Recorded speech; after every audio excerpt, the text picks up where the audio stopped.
கமலம் astro YouTube channel அன்பர்கள் அனைவருக்கும் எனது அன்பான வணக்கங்கள். இந்த பதிவில் நாம் பார்க்க போகிறது மகர ராசிக்கு இந்த ஆவணி மாத பலன்கள் எப்படியெல்லாம் இருக்கும் அப்படிங்கிறத பற்றி பார்க்கலாம்.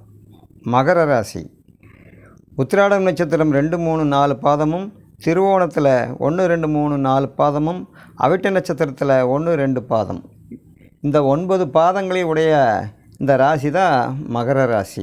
மகர ராசிக்கு இந்த சூரியன் 7ஆம் இடம்ங்கிற கடகஸ்தானத்தில் கடக ராசியிலிருந்து 8ஆம் இடம் அப்படிங்கிற ஆட்சி வீட்டுக்கு வந்திருக்காரு சூரிய பகவான். பொதுவாக 8ஆம் இடம் அப்படிங்கிறது ஒரு விரயஸ்தானத்தை காட்டுறது. 8 8லேயே பலமாக இருக்கிறதுனால ஆயுள் தீர்க்காயுள்.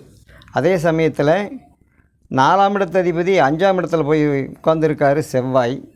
பொதுவாக 4க்கும் 11 செவ்வாய் 5ஆம் இடத்துல உட்கார்ந்துருக்கிறதும் குருவோடு சேர்ந்து உட்கார்ந்துருக்கிறதும் ஒரு விசேஷமான பலன்கள். 11ஆம் இடம் அப்படிங்கிறது ஒரு லாபஸ்தானம். ஒரு பக்கம் 4ஆம் இடத்து அதிபதியும் 11ஆம் இடத்து அதிபதியும் 5ஆம் இடத்துல பூர்வ புண்ணியஸ்தானத்தில் உட்கார்ந்துருக்கிறது நல்லது. 5ஆம் இடம் அப்படிங்கிறது குழந்தை பாக்கியத்தை சொல்லக்கூடிய இடம். இப்போ 5க்கு 5 அப்படிங்கன்னா 9ஆம் இடம், அதுவும் குழந்தை பாக்கியத்தை சொல்லக்கூடிய இடம். இதில் குரு 5ல் இந்த மகர ராசிக்காரருக்கு 5ல் உட்காந்து 9ஆம் இடத்தையும் பார்க்கறதுனால குழந்தை இல்லாத இந்த மகர ராசிக்காரர்களுக்கு இப்போ குழந்தை உருவாக்கக்கூடிய காலகட்டமும் பிறக்கக்கூடிய காலகட்டமும் இருக்கும். குரு 5ல் இருக்கிறதுனால குரு பகவானை பொறுத்த வரைக்கும் 3க்கும் 12 போய் 5ல் உட்கார்ந்துருக்கிறதுனால குழந்தைகளுக்காக ஏதாவது செலவு செய்கிறது அந்த மாதிரியெல்லாம் இருக்கிறதுக்கெல்ல ஒரு வாய்ப்பு உண்டு. தனஸ்தானாதிபதி சனி பகவான் இப்போ வக்கரத்தில் இருக்கிறாரு. இந்த சனி பகவான் 2ஆம் இடத்துல வக்கரமாகிறது அப்படிங்கிறது கொஞ்சம், அதாவது பழக்க வழக்கங்களில், கொடுக்கல் வாங்கலில், மற்றவங்ககிட்ட பேசக்கூடிய பேச்சுகளில், ஜாமீன் கொடுக்கறதுலாம் பார்த்து பண்ணணும். தனஸ்தானாதிபதி வக்கரமான திடீர் விரயங்கள், சுப விரயங்கள் ஆகிறதுக்கும் இந்த ராசிக்காரருக்கு வாய்ப்பு இருக்குது. மகர ராசிக்கு இப்போ நடக்கிறது பாதச்சனி. முதல் சுற்று அப்படிங்கிறவங்களுக்கு இடம் விட்டு இடமாறுதல், ஊர் விட்டு ஊர் போகுதல், தொழிலில் மாறுதல் அல்லது தொழிலில் கஷ்டத்தை கொடுக்கக்கூடிய காலகட்டமாக இருக்கும். 2வது சுற்று பொங்குச்சனியாக இருந்தால் இடம் வாங்குறது, வீடு கட்டுறது, ஆல்ட்ரேஷன் பண்ணுறது, தொழிலில் ஒரு நேர்த்தியான மேன்மையை கொடுக்கக்கூடியதாக அமையும். மகர ராசிக்காரருக்கு பொறுத்த வரைக்கும் சனி பகவான் வக்கர நிவர்த்தி அடையணும். வக்கர நிவர்த்தி அடைஞ்சால் பாதச்சனியில் இந்த 2வது சுற்று பொங்குச்சனின்னு சொல்லக்கூடிய அந்த சனியினுடைய பலன்கள் பூரா நடக்கும். குரு பகவானை பொறுத்த வரைக்கும் இந்த ராசிக்கு 3க்கும் 12 போய் 5ல் உட்கார்ந்து 9ஆம் இடம் அப்படிங்கிற பாக்கியஸ்தானத்தையும் 11ஆம் இடம் அப்படிங்கிற லாபஸ்தானத்தையும் ராசியுமே பார்க்குறார். ராசின்னா அந்த மகர ராசிக்காரருடைய உடல். அப்போது இந்த 3 பார்வையும் ஒரு அருமையான பார்வையாக இருக்குது.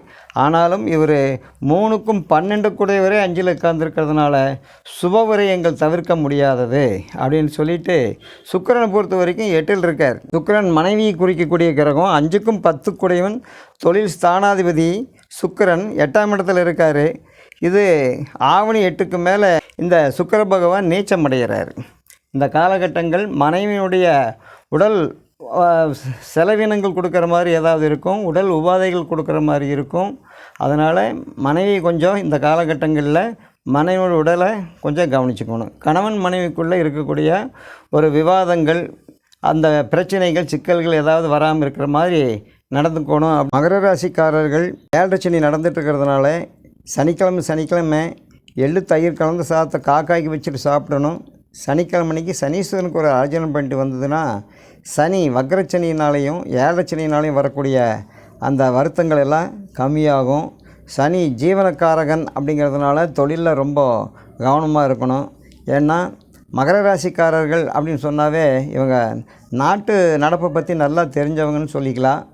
அன்பாக பழகுவாங்க, ஒரு காரியத்தை எடுத்தால் அதை செஞ்சு முடிப்பவங்க அப்படிங்கிற அந்த மனதைரியம் இருப்பவங்க தான் இந்த மகர ராசிக்காரங்க.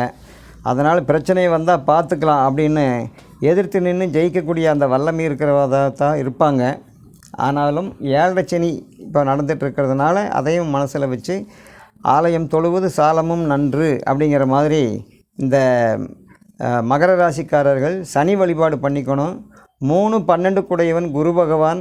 இவங்க 5ஆம் இடத்துல போய் குரு பகவானே நிற்கிறாரு. அவர் 5ஆம் இடத்துல நிற்கிறதுனால ஆலங்குடி குரு பகவான் அல்லது திருச்செந்தூர் குரு பகவான் வழிபாடு கண்டிப்பாக இவங்க பண்ணிக்கிறது ரொம்பவுமே விசேஷம். சரிங்களா? மற்றும் ஒரு வீடியோவில் சந்திக்கலாம். வாழ்க வளமுடன்.